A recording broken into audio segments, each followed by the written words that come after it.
Welcome back to the Align podcast, where we talk all things health, wealth, and relationships. I am your host, Molly Rubish, here with Anna Goff, and we are so excited to welcome another man to our podcast today. Brandon is going to bring us all kinds of different insight on life and co-parenting and just give the male perspective. But please welcome to the show, Brandon Lucero. I found him through his Instagram, Grounded Parenting. And Brandon, I'll let you introduce yourself and tell our listeners who you are and what you do. My name is Brandon Lucero, obviously. I'm a father of three, went through a divorce about 2 years ago and been navigating that journey.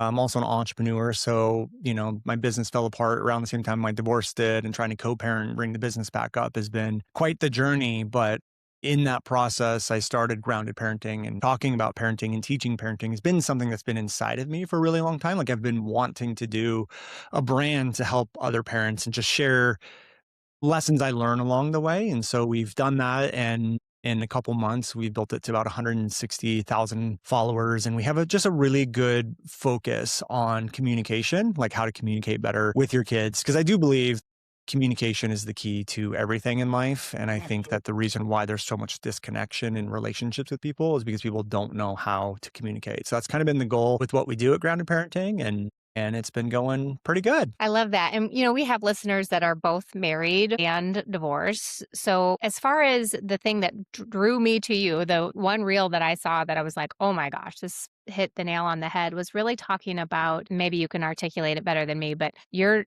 really not as good of a dad as you think you are if you make your ex-wife's life difficult financially or from a co-parenting situation. Did that sum it up, or? Yeah. So that reel in particular had this big focus on, like, I think there's a lot of dads out there that think because you spend time with the kids, or because you do like the very basic standard stuff that any parent should be doing, it makes you a good dad. And I don't know if it makes you a good dad. It may not make you a bad dad, but the focus of it is that I think when we go through divorce, divorce is hard. Like, it is. Anyone that says it's easier to stay in a marriage has never been divorced before, because divorce is like, I don't wish it on my worst enemy. It is incredibly difficult and emotional, to the point where there's days where you just don't even feel like you can function or get out of bed. Like, it is very, very, and then when you see your kids like struggling with it, it's very difficult. And so one of the things that I really would hope that a lot of people, and this goes both ways, the reel that you saw was geared towards men, but it really is for anyone who's going through a divorce, is that you have to understand when the emotions are high, and this is just emotional intelligence, we don't want to be using or making decisions or reacting when emotions are high, because it leaves reactions that affect other people. And when those reactions affect the other parent, you think that you're like getting even or giving them a piece of your mind, or it feels good because you get that emotional release. But when you move them into a worse emotional state, you send them into emotional tornado, they are constantly living in fight or flight. Your kids experience a parent who's in fight or flight, and that's never better for the kids. And so there's things that you're going to do that are going to make the other parent mad. Like, you can move on, you can start dating, you can like have different values or rules at your house, and you should do that. Like, that's part of the reason why you're divorced, is because there's probably a misalignment of values, and you can kind of run your household that way. But I'm talking about like intentionally making it worse because you're angry, bitter, mad, or something. Like, you're not paying child support, or you're giving them a hard time, or it's coming in late, or you're just making it difficult. The only ones that really suffer in that are actually going to be your kids. And so I just think a lot of people need to get their emotional maturity in gear, get a little kick in the booty, and like pay attention, because it's really hurting your kids more than anyone. Yeah. I think a lot of times ego takes over when you're going through a divorce, and there's so much fear, and you are worried about your future, and your finances are getting divided, and that feels really uncomfortable.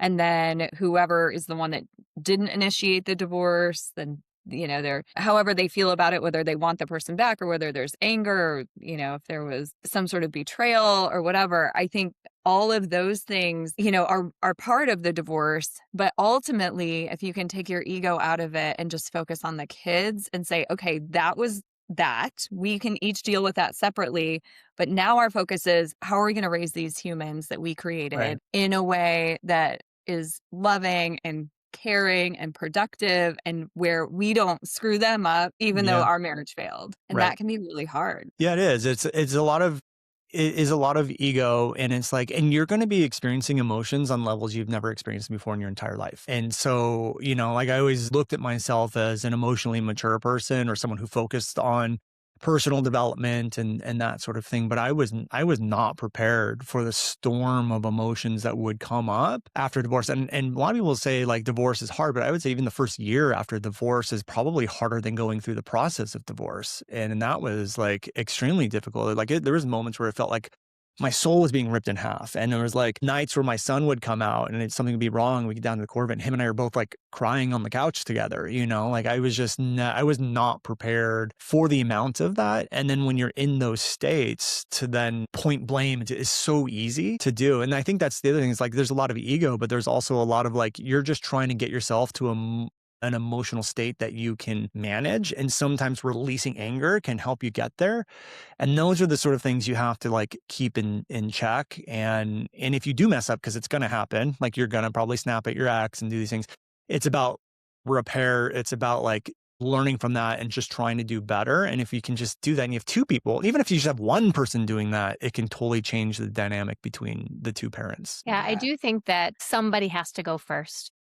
Yeah. And when you are in a situation where it's such high stress, I believe that my ex-husband would have wanted to fight every single day forever. And I became so easy to work with that, and I know it's like, oh, what about boundaries? And I'm like, I did this for the betterment of my children and for my emotional well being and for the entire dynamic.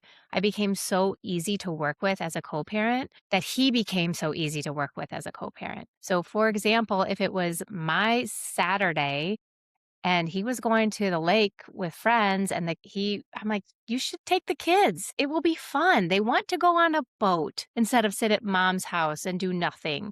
And Yeah. and as hard as that is, I had to put my ego aside because it's my day, but I let the kids go. And so then that pays back tenfold when my daughter's like, "Can I stay at mom's house tonight?" Yeah. Because we just let that go. And somebody has to be the person that goes first in letting their guard down. And I had an amazing therapist. I had amazing friends. It's not that I became superhuman. I just deflected my anger and my hurt and my energy to somebody else versus him. Yeah. And I always say if they couldn't hold you emotionally within your marriage, they're definitely not going to hold you emotionally within your divorce. So it's so important to have your team. Yeah, I think that's really great, and my ex-wife and I are in a very similar boat. Like right now, just because the summers, she's going back to school right now, and so we actually had to change around our entire summer schedule, and so we navigated that really well. But the way that July lined up, I was going to have my kids for like 17, 18 days in a row, and she was only going to have like 4. And I could see my youngest daughter is like really struggling with that. She's like, I Yeah. just really want to see mom. And so I just messaged her and I was like, hey, like Maddie is really struggling she wants more time with you. Why don't I take some of my days and just give them to you? And like do this. And she was like very open, like grateful for that. And it's like, yeah, thank you. Like that sounds great. I'm really missing them. And those sort of things I think happen. It's really interesting because we do still have moments of just like the anger will come out or this will come out or there's a little remark here or something like that. But it wasn't a very healthy dynamic in our marriage because we wouldn't really talk about the root cause of what caused it, but we would fight and then we would just like let it go and move on. And that caused a lot of resentment in the marriage. But actually as co-parents, that dynamic works really well because we don't need to go through our resentments in this. We're Yeah. not married Yeah. anymore. Right. But as co-parents, like the bickering and the fighting and then the like, okay, we got that out. Now let's actually like do what's best for the kids. We do have a very good dynamic when it comes to that. But it wasn't like that the first year. The first year was not like that at all. And so now we got through, I feel like the first year was like a big emotional release and just figuring out this new life. And then now we're seems to be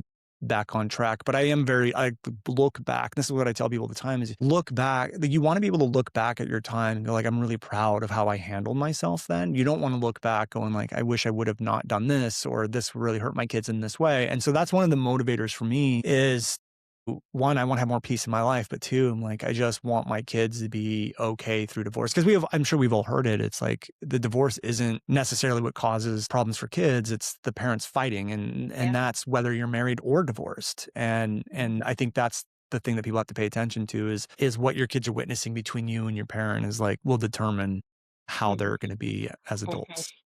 Yeah, I remember hearing this saying that was you get a second chance at love after being divorced, but your kids only get one chance, one shot Mm, at a childhood. mm, And that really stuck with me because putting all of the other stuff aside, realizing like this is their one little precious time where they're only going to be 9 years old this one, one time. They're only going to have these milestones once. And if in the backdrop, they're worried about your feelings as a parent and they're worried about, is it mom's day or dad's day? And I really want to be with mom, but if I tell dad that, then he's going to get upset. And, they're transitioning through life too. And they have their own things that they are worried about. And we should let them just worry about being kids instead yeah, of worrying about regulating our emotions as parents right. and that dynamic or being in the middle or not wanting to say something because it could upset the other parent or whatever. So, I think it just comes down to emotional maturity. I think like if you look at what, the emotions you're going through in the middle of the divorce and how bad you want to release those emotions, you have to understand your kids are also experiencing the same thing. Like they're emotional, going through emotions and they want to release it. But if you don't create a safe environment for them to do that, you know what they're going to do? They're going to keep that inside. They're going to keep Mhm, that buried down deep. And that causes not just like the psychological damage, but it's proven that that causes illnesses, it causes mhm, physical injuries. Like when you harbor in those sort of emotions, that's what you're doing to your child when you can't get your own emotions in check to be able to create a safe environment where they can say like, I really miss mom right now, or I really wish you guys didn't get divorced. My mhm, kids tell me all sorts of things. Like, it feels unfair. I really want you guys to get back together. I'm really missing mhm, mom right now. I don't want to go to mom's house. I want to stay here because I'm going to miss you. All of these different things. And sometimes yeah, it's hard to hear. Like, I don't really necessarily enjoy saying, I wish I was at mom's house right now because I want blah, blah, blah, blah, blah, you know? mhm, I explore that. I get curious with it. I go, okay, well, tell me more about that. How does it make you feel? What can we do here that a little bit differently? Is there anything you need today? And then when you start to learn that you don't have to take everything in life so damn personally all the time, it will mhm. transform yourself and will transform the relationships that you have because it creates a level of safety with everyone around you and it creates a stronger bond, is actually what it does. It's so good. I mean, you said your 2 younger girls. My daughter struggled so much. She was 7 when we got divorced, and she just missed me. She just was a Uh-huh. little girl that wanted to be with her mom, and it had nothing to do with not loving dad.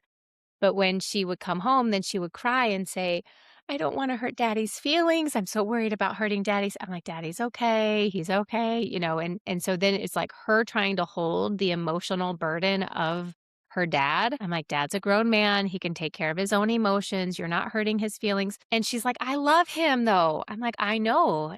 But she's like, "But I just wanna be with you."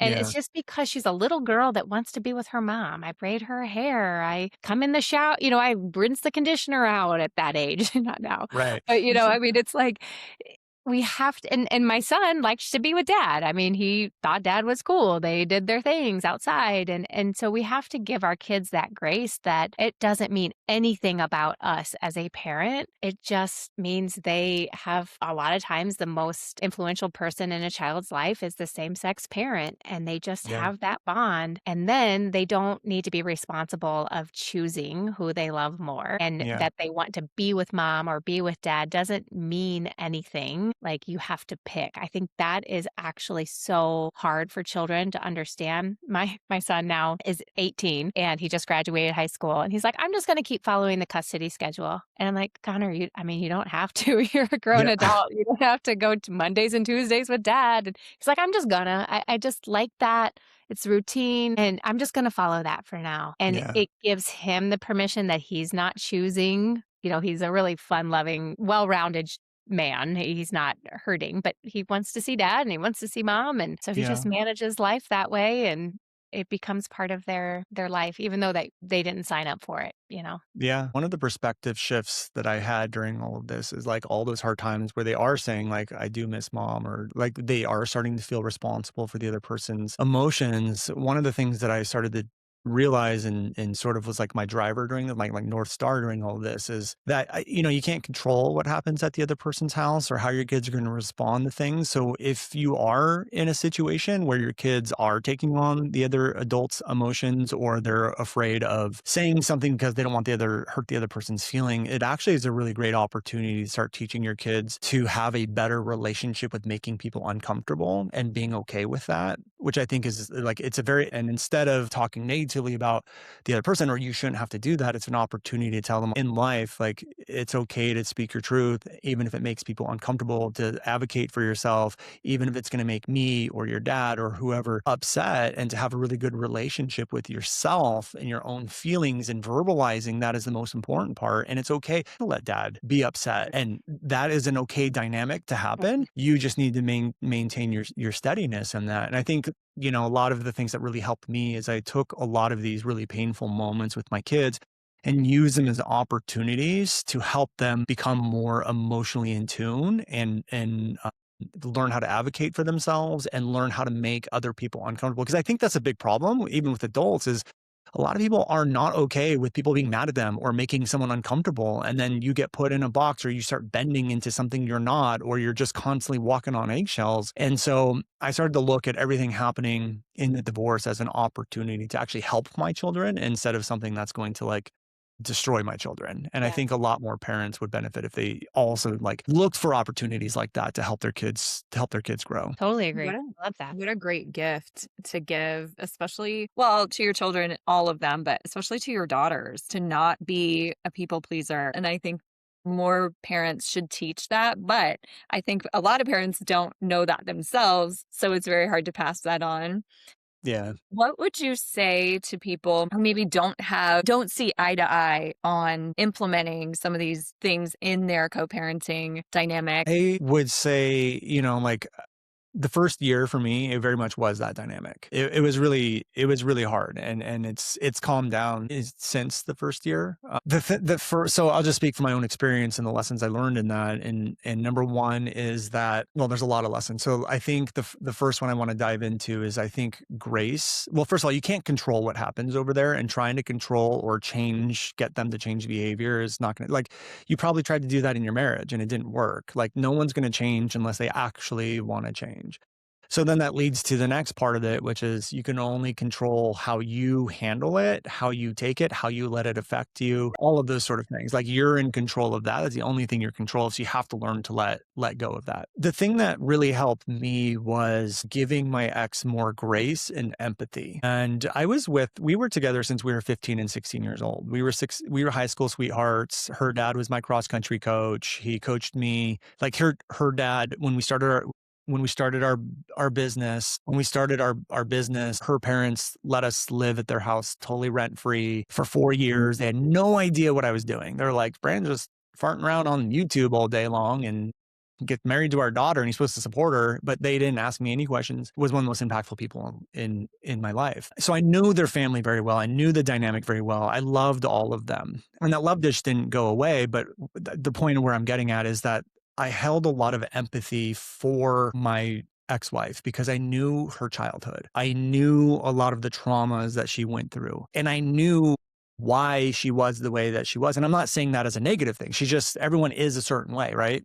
Because of our past. And so I'm just saying I had a deeper understanding of why she's reacting this way or how she was. And what I started to do is just started to look with more empathy as to, you're just another human being trying to survive in this world just as much as I am. And I may have some more tools to be able to navigate emotions a little bit better that you don't have yet. And so when I started to operate and look at her with more empathy of like, you've had a really hard childhood. You did have these traumatic experiences happen in your life, and they do cause you to be in fight or flight easier than me. And so when I started to look at her through the lens of just like, you're another human being trying to make it in this world who's gone through some really hard things. And I understand that these reactions are a result of that. It's not really a result of me. I was able to like navigate with a lot more grace and operate with a lot more compassion, because I could have made her life a lot worse. Like, there were things that had happened that I could have pushed full force and made it a lot worse. But I looked at that and I go like, I understand her. I understand why she's doing this. I understand that she's struggling and she's in a lot of pain. Like,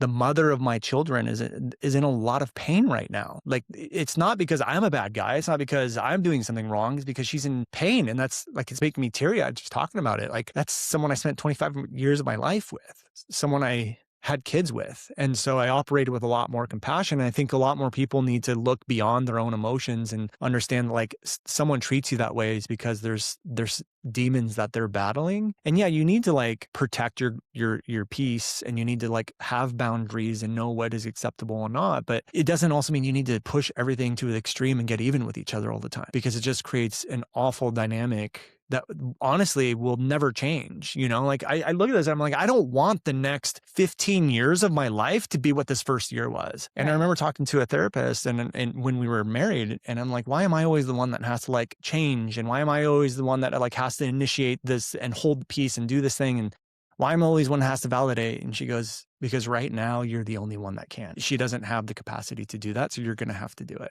And I remember that because in the first year, I was like, she doesn't have the capacity to do it. She's in so much pain. She doesn't have the capacity to do it. So I'm going to have to do it. And I'm going to do it for the sake of the family unit that we still have. Because you still are a family, whether you guys want to admit it or not. You're just not married, but you're still family. There's still a unit. And I think that, I don't even remember what the original question was, but hopefully that answers it. But that's sort of how my mindset was in that first year. It's so important what you just said, to be able to recognize that your partner or your ex-partner is going through their own stuff. And we do all come to the marriage with our own stuff from childhood, our own traumas, our own belief systems. And unless we are doing our own work earlier, which here's another note for doing earlier work so then marriages don't crumble, but okay. And then you're divorcing, and then you add insult to injury and heartbreak and tons of shame and insecurity and self-doubt and rejection. That, my gosh, the person that, Brandon, you were her safe place for so long. And she was a young girl when she met you, and you grow together and you build this life together, and then you have children together. And the marriage ends, and it's like, who are we? Who are we without Yeah. this person that we grew up with and that Yeah. knows me? And, you loved your in laws. And so it's so complex, and there's such pain around it. Then you have little kids that are saying things like, "I wanna see mommy," or, "Daddy, I like daddy better." And you're like, Mhm. "What do you mean?"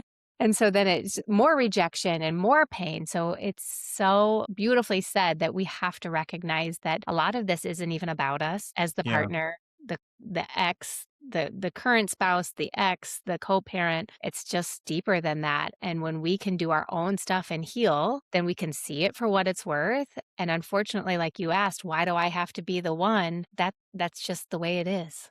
Yeah. Whoever is the more balanced, healthier, able person has to rise to the occasion. No different if we were like rowing a boat and you cramped up, we wouldn't get there very fast, but I would start Right. rowing. It's like somebody's got to pick up the slack who has the capability to do it. And that is where I said, that's why one of us has to go first. That's why in Yeah. co-parenting, one of us has to be the one.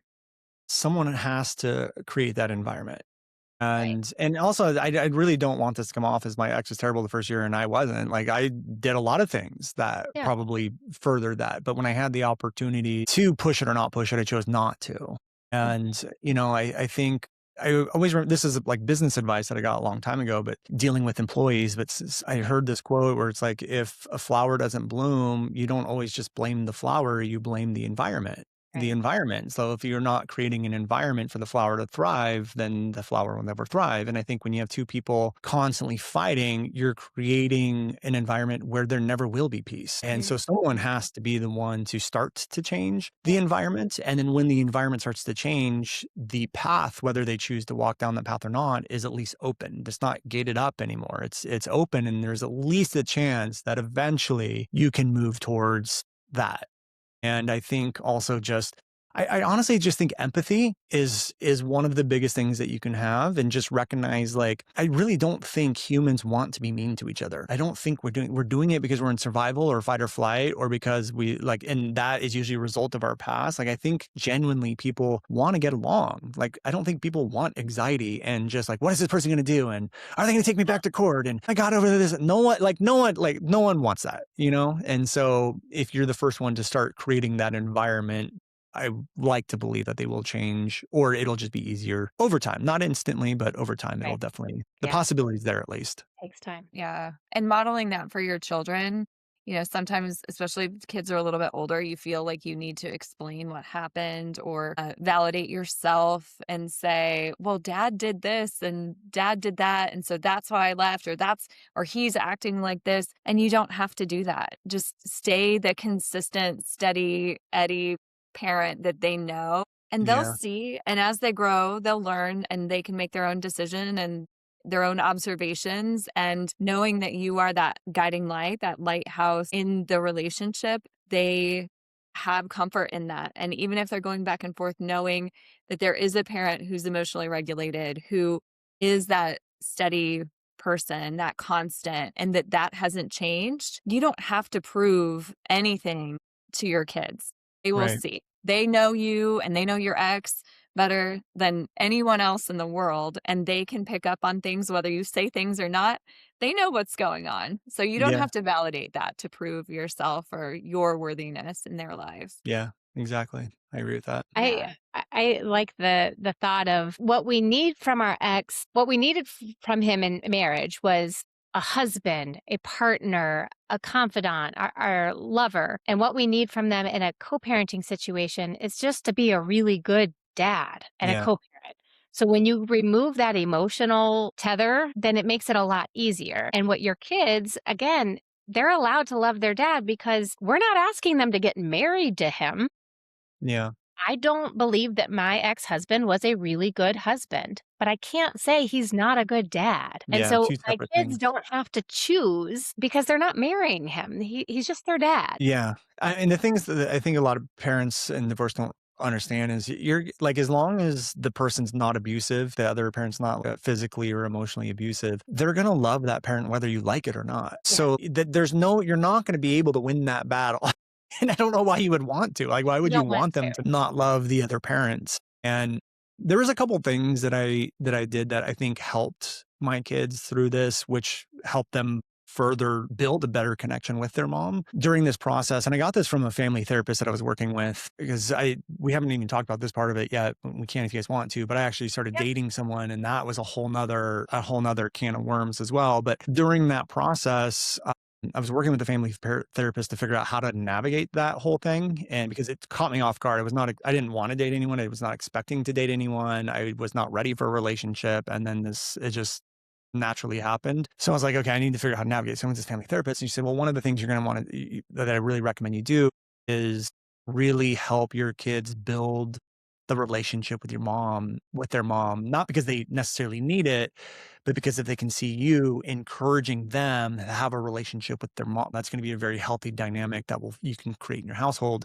And so one of the piece of advice she did is she said, look at your kids and compliment them on things that are the other parent. And I was like, okay, so, and this means physically, this means emotionally, this means personality wise, like all of these things. And so I did it a couple different ways, but I remember when I did it with her hair color one time, and because she's the only person in the entire family has the same hair color as her mom. And she was really struggling with some self-conscious things. And I just said, honey, like, this might sound weird, but I just really always love your hair because it's the same color as your mom. And you guys share that together. You guys both look, so when your hair's done, and that color just really, when the sun hits it, it just looks absolutely stunning. And that was like one of the things with your mom. And every time she was like at the beach or something, like, it was just, and I just saw the look on her face just completely transformed. There was ease over her entire body. And then I couldn't, I was so caught off guard the amount of power that had over, like, of emotional power over my kids. And now I do it all the time with, like, the thing you laughed at or this thing you joked about. That's the same sense of humor from your mom. And that's like one of her best qualities that I've always like loved. You get that from your mom. That's so amazing. Like, you should do that more. That sort of thing where you compliment your child, but you're secondly complimenting your ex. And I did a video on this on Instagram, and I got a lot of like different pieces of feedback. And a lot of the people were like, well, I can't never do that because my ex is terrible and blah, blah, blah, blah, blah. And it's like, doing that has nothing to do with your ex. By doing that, you're not complimenting your ex. You're complimenting your child on parts of them. And I think what starts to happen if you don't create that environment and there is toxicity between the two parents, kids will start to recognize, oh, I have this part of me that is a part of the other parent, and my dad or mom doesn't like the other parent, I should Mhm. have shame around this part of me. Yeah. And there's like Mhm. these underlying things that I think kids are going through that a lot of parents don't take into consideration, where they are a part of you physically, personality wise, they are a part of both of you guys. And anytime that you're like knocking down the X, you don't know how your kid's going to internalize that. They could be Mhm. building a whole subconscious shame wire in their head around those things because of how you talk to your ex. And so I think that was like the single most powerful advice that I got during this entire divorce process. It was That's good advice. transformative. Yeah. Especially when other people say things like, "Oh, you look just like your dad or your mom," or when they are the ones that do it too, and then if everything is negative that's coming from you, then they do start to feel maybe shame around those parts of them, or even think, "Well, I love my dad," or "I'm part of my dad, so since she hates him so much, she must hate a part of me," Right. or "I'm a reflection of him, and so she must Yeah. hate that part." Yeah. It's very underlooked. I feel like a lot of people don't Mhm. realize that. Yeah, it's a really great point. So dating post-divorce, since you brought that up, did you introduce her to your kids? Are you guys still in relationship? Like how did that go? Yeah, we are still in a relationship. So it was pretty quick after, and it was not like something that I was looking for or Mhm. expecting, but it was only a couple months after the divorce, and Mhm. I was still in a lot of pain. Like I was still processing the divorce. I was not in a great place. Like I was just not functioning very well. And it's very interesting. Like I know you mentioned that you're each other's safe space for so long that you're not. It was like I remember the first like week or two after like finally being in my own place, being so emotionally upset, but also wanting my ex to be next to me because that was my emotional safe space for 25 Yeah. years. And I'm like, this is such Mhm. a weird position to be in. But a couple months later, I was in better space, but still like dealing with it. I mean, it's divorce takes a while. So we went to this school event, and my youngest daughter just walked up to this lady and was like, "That's my dad, and he's divorced, and he doesn't. My mom and dad don't live together anymore." And she's like, "Oh, okay." But she was She's like your working the wingman, event huh? that we were. Yeah, She's she your just went right up to wingman. her. I was like, "Oh my gosh, like that was really weird." And then so they were like doing hula hoop together at this event. It was like a workout event at the school. And then I overheard them talking, and she's like, "Do your kids here?" And she's like, "No, they're with their dad." So then I realized she was divorced. And then I just sort of felt like I thought she was cute, and I sort of felt like maybe was thinking that with me. And I just and then I remember thinking, should I ask her out? I'm like, this is way too early. I'm not, but I remember thinking, I need something new in my life. I need a new experience. I need something to get my mind off the divorce. It's just a date. So we went out on the date, and we just ended up talking all night, and then just kept talking and talking and talking and talking and talking. And then we really went through this, like, it's too early for you to be doing any of this stuff. So we just kind of casually dated and talked. And then the way that our community is set up, there's a park, and everyone always goes to parks. We kept running into each other at the park. And then our kids started like seeing each other at the park, and then we started dating a little bit more. And then it just became this thing where it was actually very healing for me to see what a healthy dynamic can look like between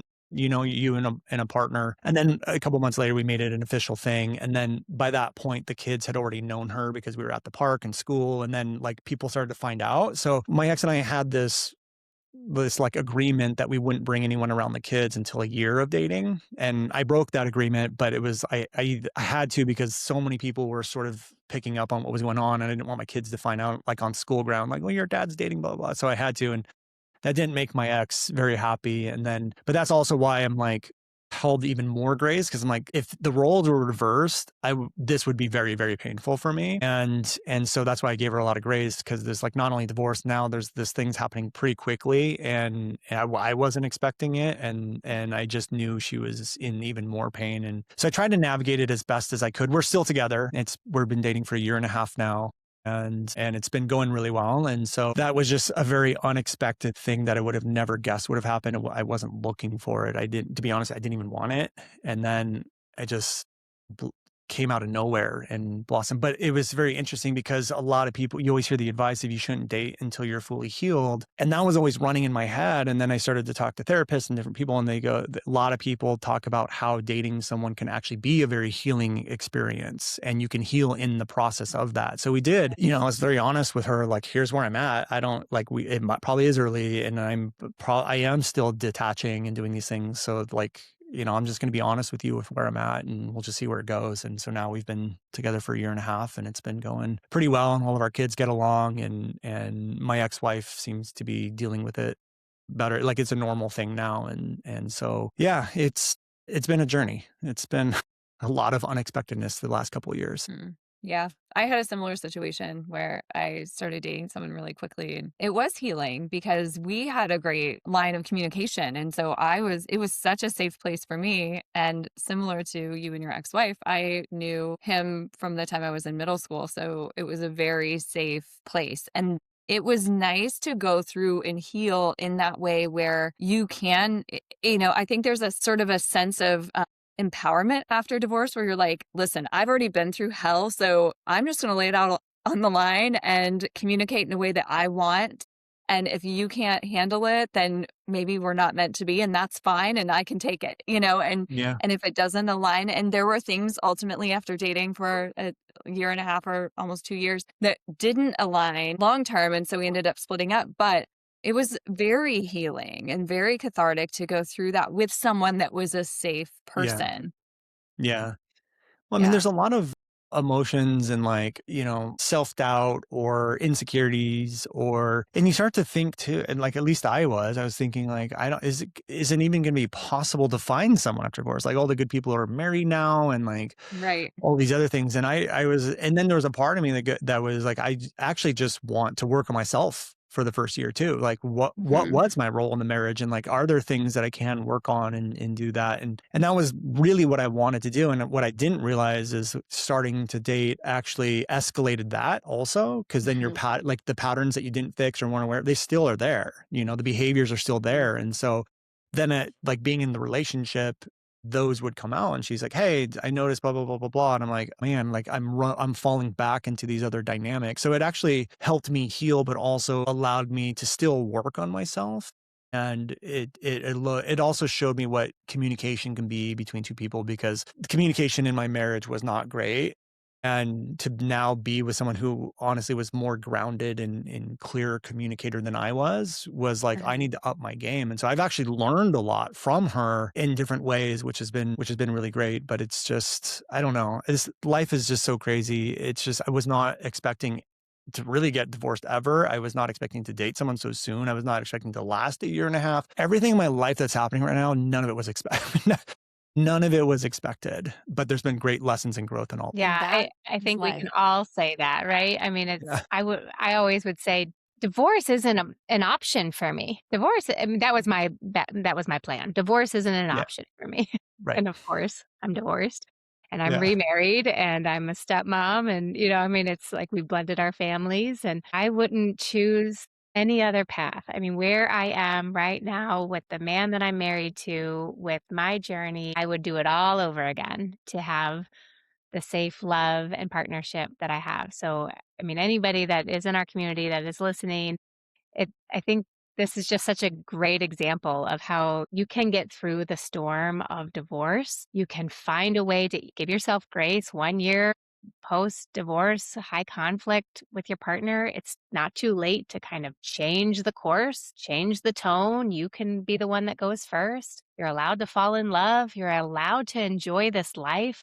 I mean, gosh, life is hard enough Yeah. to not be able to like put yourself back out there and actually have joy and love and passion and partnership and all of it. I mean, I really do believe, however you want to look at it, universe, God, whatever your belief system is that when you're not where you're supposed to be, the universe, God, whoever, whatever, will just destroy Mhm. everything. And most of us look at destruction as a bad thing. But I've been on my entrepreneurial journey, I've realized enough times that every quote unquote bad situation or unwanted experience in my life has always, without fail, led to something better. And if you're sitting there saying, well, that's not true for me, it means you're still in the middle of it. You just haven't gotten to the better part. But I also believe like you have to have that belief and you have to have that understanding and you have to be on the lookout for what are the lessons and are there areas to grow.